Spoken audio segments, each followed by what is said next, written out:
My name is Camille Rhodes. I'm 29 years old. I work as an interior designer in Miami, Florida, and 4 months ago at my own engagement party, a woman I had never met walked through the door wearing the exact vintage Art Deco emerald-cut ring I had shown my fiancé a photo of 8 months earlier. The one he told me with a genuinely convincing amount of disappointment in his voice had been discontinued by the designer before he could order it for me. I want to tell you what that ring actually meant and what I found out over the following 3 weeks. Because by the end of it, the woman wearing my dream ring turned out to be far less guilty than the man who had put it on her finger in the first place. Before I get into it, if you've ever been told something you wanted simply didn't exist anymore only to find out later that it did, just not for you, this story is for you.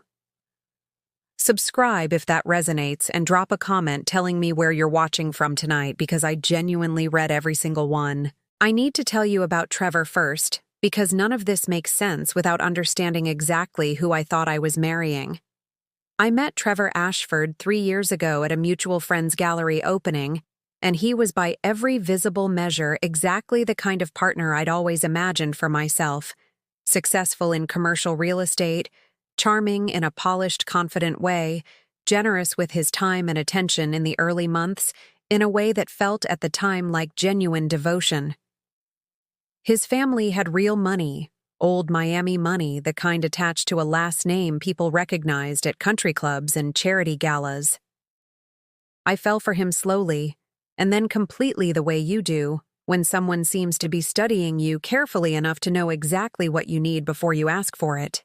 In the 2 years leading up to the proposal, Trevor had built himself into my life so thoroughly that untangling the good parts from the calculated parts still takes me by surprise some mornings even now. He remembered my mother's chemotherapy schedule the year she was sick and showed up at appointments with coffee for both of us without being asked. He learned the names of every difficult client at my design firm and could ask about them by name. Months later, the kind of detail that felt at the time like proof of how closely he actually listened. Looking back now with everything I know, I've had to sit with an uncomfortable possibility that some people are simply extraordinarily good at making attention feel like love, when really it's just a very refined kind of management, the same skill set applied to a different kind of client. He proposed 14 months ago on a private boat at sunset, with a ring I genuinely loved. A classic solitaire elegant understated. I said yes without hesitation, crying the kind of tears you only cry once or twice in a lifetime, genuinely certain in that specific golden light that I'd found exactly the life I wanted.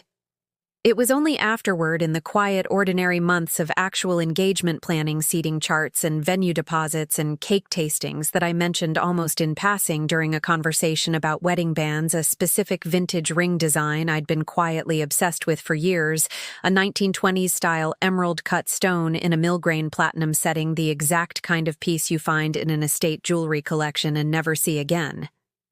I showed him a photo from a jeweler's archived catalog, an antique dealer in New York, who specialized in exactly that era, and told him half-joking that if he ever wanted to surprise me with an upgrade someday, that was the one. I remember him studying that photo for a long moment, longer than felt strictly necessary for a passing comment, and I remember feeling touched by how seriously he seemed to take it. Trevor came back to me 2 weeks later with genuine-sounding disappointment. He'd called the jeweler himself, he said, and been told the specific piece and the designer's entire remaining stock of that particular vintage style had been sold as a complete estate lot to a private collector months earlier. Discontinued. Gone. He'd apologized like a man genuinely grieving a plan that hadn't worked out, and I'd told him honestly that it didn't matter that my existing ring was already beautiful, that it was a silly sentimental wish anyway. I want you to hold on to that entire exchange because it's going to matter enormously in about 10 minutes. Our engagement party was held 4 months ago at a rooftop venue overlooking Biscayne Bay. Roughly 120 guests, Trevor's extended family, his business associates, my own close circle of friends and colleagues. The venue had string lights strung between the palm trees, a jazz trio playing near the bar. The exact kind of golden, glossy evening you plan for months, and hope goes exactly this smoothly. My mother had flown in from Georgia for it, And I remember catching her eye across the rooftop at one point, both of us simply smiling at each other. The specific quiet joy of a parent watching a daughter's life fall into place exactly the way she'd hoped it would.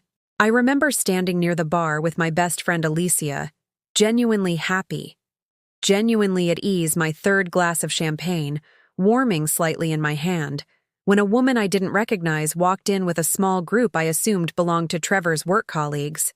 She was laughing at something one of them had said, animated, comfortable, clearly not a stranger to whoever she'd arrived with. If you're already curious, stay with me because it gets much more interesting before it resolves. And if this is hitting close to home for you, drop a comment and let me know, because I genuinely read every single one.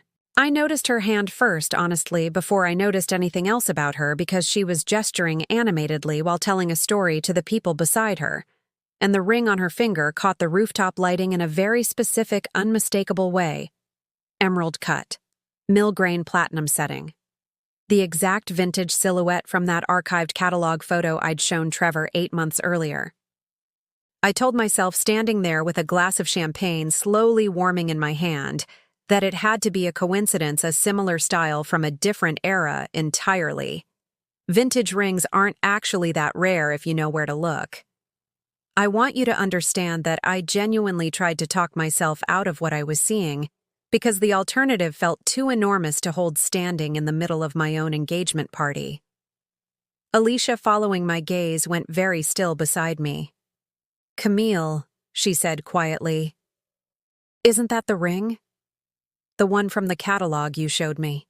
I made my way across the rooftop toward the woman, my heart doing something strange and heavy in my chest, and introduced myself as the host, asking as casually as I could manage where she'd gotten such a beautiful ring. She smiled, genuinely warm, entirely unaware of what she was about to say. "Oh, thank you. My fiancé actually had it custom sourced through an antique dealer in New York, some incredible vintage piece from the 1920s. He surprised me with it about 6 months ago." I asked her, my voice somehow staying level despite everything happening inside my chest, who her fiancé was. She turned slightly, gesturing toward the small cluster of Trevor's colleagues near the bar, and pointed directly at him. "Trevor. Trevor Ashford. Have you two met?" I want to pause the story here and ask you something, because I've thought about it constantly since. If you were standing at your own engagement party and a stranger pointed at your fiancé and called him hers, what would you have done in that exact next second? Tell me in the comments, because I genuinely don't remember making the decision to stay calm. It simply happened, some old instinct taking over before my mind fully caught up. "I'm Camille," I said, watching her face carefully. "Trevor's fiancé. His actual fiancé. We're celebrating our engagement tonight." I watched her expression shift through several stages very quickly. Confusion first, then a kind of dawning, horrified recognition. Her hand instinctively moving to cover the ring as though hiding it now could undo the last 30 seconds. "I'm sorry," she said, her voice suddenly unsteady. "I think there's been some kind of mistake. Trevor told me he was engaged to someone else years ago, that it ended before we met, that this was our engagement party tonight at this venue, this exact date." I felt the floor tilt slightly beneath me, because in that single sentence I understood that this woman genuinely believed as completely as I did that she was the one actually marrying Trevor Ashford. Her name, I learned within the next several minutes, was Sophie Larkin, 27, an event planner who had met Trevor 14 months ago, the exact same month I would later confirm that he had proposed to me on that boat at sunset. I want to be honest that the next 20 minutes of that party are somewhat blurred in my memory. A controlled, quiet chaos of pulling Trevor aside, watching his face go through the exact panic then calculation sequence I imagine now happens to men caught this specifically, this publicly. He tried in a low, urgent voice to tell me it wasn't what it looked like, that Sophie meant nothing, that he could explain everything if I just gave him a chance to do it privately. I looked at Sophie, still standing near the bar, visibly shaking now, and made a decision I've thought about many times since. "I think you and I need to talk," I told her, away from him. She nodded, and the two of us walked to a quieter corner of the rooftop, While Trevor stood alone in the middle of his own unraveling engagement party, Sophie and I compared notes for nearly 40 minutes that night, standing at the railing overlooking the bay. And what emerged was a picture far more calculated than either of us had understood on our own. Trevor had proposed to her 9 months ago, in a private, intimate dinner with the same ring style I'd wanted, the exact vintage design I'd shown him in that catalog photo. Purchased, we would later confirm, directly through the same New York antique dealer he'd told me had sold out. He had told Sophie he was recently out of a long relationship that had ended badly, that he wanted their engagement kept quiet from his extended, difficult family for a while before making it public. He had told her their wedding was being planned for 8 months from now. He had told her specifically that tonight's rooftop party was their engagement celebration hosted by his family, though he'd need her to arrive slightly late and mingle mostly with his colleagues rather than his immediate family, framing it as an easing-in process given how private he'd kept things. I want to ask you something here because I've turned it over constantly since. Do you think Trevor genuinely believed he could keep 2 separate engagements running indefinitely? Or do you think somewhere in his own calculations, he assumed one of us would eventually just quietly disappear from the picture before it ever came to this? Tell me what you think in the comments, because Sophie and I have discussed this exact question more times than I can count since that night. I didn't confront Trevor further at the party itself. Sophie and I, standing at that railing, made a decision together instead, the first genuinely allied decision either of us made that night. We would both leave separately calmly without giving him the satisfaction of a public screaming match he could later frame as 2 hysterical women overreacting. We would gather our own information first. Over the following week, I did what I do best, professionally approaching a chaotic space and methodically figuring out exactly how everything actually fit together. The same instinct that lets me walk into a client's genuinely disorganized home and see within an hour exactly how every room should actually function. I called the New York antique dealer, directly the same one Trevor claimed had sold his entire vintage stock as a complete estate lot, months before I'd ever asked. My hands were shaking slightly as I dialed, some part of me still hoping against everything I'd already seen with my own eyes that there would be some innocent explanation waiting on the other end of that call. The dealer, a genuinely lovely older woman named Ruth Ann, checked her own sales records, while I waited on hold, the faint sound of old jazz playing somewhere in her shop, and confirmed plainly that she had sold exactly 1 ring of that specific design in the past year to a client named Trevor Ashford 7 months ago, and that she currently had 2 additional pieces from that same collection still available for purchase. I actually remember him, she added unprompted, in the specific tone of someone who deals with enough customers to remember only the memorable ones. He asked quite a bit about the history of the piece, said it was for someone very special. I do hope everything worked out well for the 2 of you. I thanked her and hung up, sitting in my car in a grocery store parking lot for a long while afterward, unable to make myself drive anywhere just yet. Discontinued, sold out. Both complete fabrications built specifically to explain why I couldn't have the one thing I genuinely wanted while he quietly purchased that exact design for someone else entirely. Sophie, meanwhile, had been doing her own investigating and reached out to me 4 days after the party with something that changed the entire shape of what we understood. She'd found, going through Trevor's shared cloud photo account, which she still had access to at that point, a folder of receipts and calendar invites going back nearly 2 years, evidence that Trevor had actually been engaged once before briefly to a woman named Renata, an engagement that had ended according to a single terse text thread Sophie found when Renata discovered he was also seeing someone else during that relationship too. We weren't the first. We might not even have been the second. If you're still with me, I want to ask you something, because I genuinely believe it's the most important question in this entire story. What would you have done standing where Sophie and I were standing, discovering not just a single betrayal, but a genuine repeating pattern stretching back years? Tell me in the comments, because the answer we eventually landed on surprised even us. Sophie and I met in person again at a quiet coffee shop, away from any of Trevor's usual circles, both of us arriving early, both of us ordering the same nervous double espresso, a small detail that made us both laugh, despite everything a strange immediate kinship forming between two women who had technically spent the last several months as unknowing rivals for the same man's attention. We talked for nearly 3 hours that afternoon, comparing timelines, comparing the exact phrases Trevor had used with each of us, and the overlap was frankly staggering. He'd told us both almost word for word that his family was complicated and needed time to adjust to any engagement news.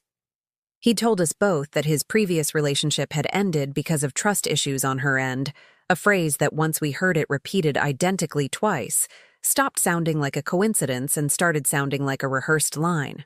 We made a decision together that afternoon that felt honestly more satisfying than anything either of us could have accomplished alone. We weren't going to simply walk away quietly and let Trevor Ashford continue exactly as he had been. Discontinued rings and duplicate engagements, and all moving on to whoever came next. We contacted Renata first, tracking her down through a mutual acquaintance Sophie had identified in those old photos, and I remember the message we sent her carefully worded, unsure whether she'd even want to revisit whatever had happened between her and Trevor years earlier. She responded within the hour, and I could feel even through text the relief in her message, the specific relief of someone who has spent years being quietly disbelieved, finally being asked the right question by people who already suspected the truth. She confirmed everything, adding details of her own, a pattern of expensive gifts used specifically to smooth over inconsistencies, promises about difficult family dynamics that required secrecy excuses, that once you heard them from 3 separate women describing the exact same phrasing, stopped sounding like coincidence and started sounding like a genuinely rehearsed script. She told us she'd tried at the time to warn a mutual friend of Trevor's about what he'd done, only to be told gently but dismissively that she was likely just hurt and misremembering things. Hearing that Sophie and I both understood immediately why compiling hard, undeniable proof mattered so much more than simply telling our stories out loud ever could have. The 3 of us decided together exactly how we wanted this handled. Not through a public scene, not through screaming matches at future events. We compiled everything methodically. The antique dealer's confirmed sales record, Sophie's screenshots, Renata's old messages into a single organized document, and sent it simultaneously to Trevor's immediate family, the same extended family he'd used as an excuse to keep Sophie's engagement quiet, and separately to the senior partners at his real estate firm, since 2 of the women involved. It turned out had significant professional overlap with his own client base, a fact he had apparently never bothered to fully consider. I want to be honest that I don't know exactly what happened inside Trevor's family in the days after that document landed, but I do know the results within the following 2 weeks. His mother, Diane Ashford, a woman I'd always found warm but slightly reserved during our engagement, called me directly, and I could hear in the unsteadiness of her voice that this call had cost her something significant to make. "I need you to know," she said, "that I asked him directly more than once over the years whether there was anyone else, because something about the way he managed his schedule never quite added up to me. He always had an answer ready. I believed the answers because I wanted to." She told me she'd started quietly reviewing old family photos after receiving our document cross-referencing dates, and had found herself genuinely shaken by how far back the pattern seemed to stretch, further even than Renata's engagement into casual relationships during his college years that had ended the same way, according to a cousin she'd finally called to ask directly. His firm quietly reassigned him off several client accounts, citing vaguely concerns about professional conduct that had come to their attention, a corporate phrase that told me they understood the situation's actual weight without ever having to say so plainly. 2 of his existing clients, I would later learn through Alicia, who still moved in some of the same social circles, chose to move their business elsewhere entirely, once the details became loosely known, unwilling to be publicly associated with him, regardless of the professional separation from what had happened. And Trevor himself sent me one final message 3 weeks after the party, a message I've kept exactly as he sent it. "You didn't have to destroy me over this." I told him in my only reply that he'd done that part entirely on his own over several years with several different women, and that Sophie, Renata, and I had simply stopped agreeing to keep his secret for him. Here's where things stand now. Sophie and I have become unexpectedly genuinely close friends, an alliance built out of the strangest possible circumstances meeting for coffee. Most weeks now, laughing more than either of us expected we'd be capable of about the specific absurdity of a man who thought two separate engagement parties at the same venue on genuinely close dates would simply never intersect. She's since started seeing someone new, slowly, carefully, and told me recently that having someone who genuinely understood exactly what she'd been through, without needing the whole story, re-explained from scratch made trusting anyone again feel more possible than she'd expected it to. Renata has stayed more distantly in touch, though she sent me a message recently thanking me for reaching out, saying it was the first time in 3 years anyone had actually believed her account of what happened without question, rather than assuming she was simply an exaggerating ex-girlfriend with an axe to grind. Alicia, through all of this, has become something like an honorary fourth member of what she jokingly calls our support group, though she reminds me often that she'd noticed something slightly off about Trevor for over a year before that party. Small inconsistencies she'd talked herself out of mentioning because she didn't want to seem like she was interfering in my happiness.